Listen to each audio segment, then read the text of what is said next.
Alors, un article sur Nogent Auto concernant Russell va-t-il perturber les négociations entre Hamilton et Mercedes, malgré lui? A-t-il été utilisé par Mercedes? Ça, c'est la question qui revient beaucoup aussi dans les négociations.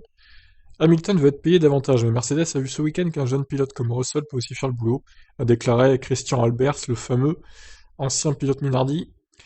Robert Doornbos, ancien pilote Red Bull, est du même avis et pense que c'était l'objectif recherché du côté du constructeur. Les négociations entre Hamilton et Wolff étaient déjà difficiles, bien sûr, Toto a fait ça volontairement.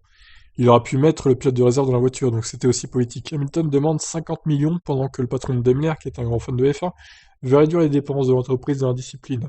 C'était déjà ce qui compliquait la situation. Alors selon les chiffres, hein, il gagnerait autour de 45 millions d'euros ou de dollars par an chez Mercedes. Hamilton, pas tout à fait 50 quand même. Je ne sais pas si Russell est capable de devenir un septuple champion du monde, mais on ne peut pas ignorer que son salaire de 50 millions coûte 50 millions de monde. Cela va causer des accords entre Mercedes et Hamilton, ce qui est normal quand on négocie un contrat. Certains médias y sont également allés de leurs commentaires à ce sujet, à l'image du journal espagnol Marca qui ne comprend pas comment Mercedes peut céder aux exigences financières de Hamilton. Les chiffres que Hamilton demande ne sont absolument pas nécessaires dans une crise économique, note Carlos Miguel. Il n'y a aucun autre pilote dans des circonstances actuelles qui mérite 70 millions par an.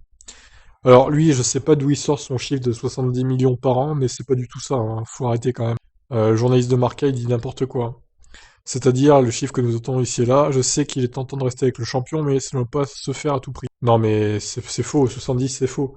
C'est beaucoup trop. Évidemment, 70 c'est indécent. Mais là, c'est du fake news hein, qui nous dit Carlos Miguel.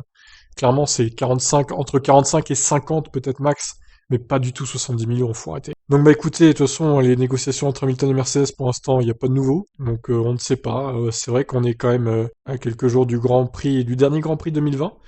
On peut se demander ce qui se passe, c'est étonnant que Hamilton traîne les négociations comme ça. Alors imaginez les négociations foirent et l'année prochaine on a Russell et Bottas dans la voiture. Alors là, ça serait vraiment trop quoi. Du coup, retraite pour Hamilton. Imaginez le délire. Bon, c'est pas possible. Honnêtement, c'est pas possible. À moins vraiment que suite à sa contagion au Covid-19, Hamilton change d'avis qu'il décide d'arrêter dès cette saison sa carrière, mais j'y crois pas. C'est pas possible.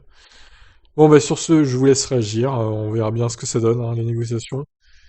Toujours est-il que effectivement le fait que Russell soit monté dans la Mercedes et qu'il ait performé comme il a performé, ça doit donner des idées à Mercedes. Je vous laisse réagir, ciao.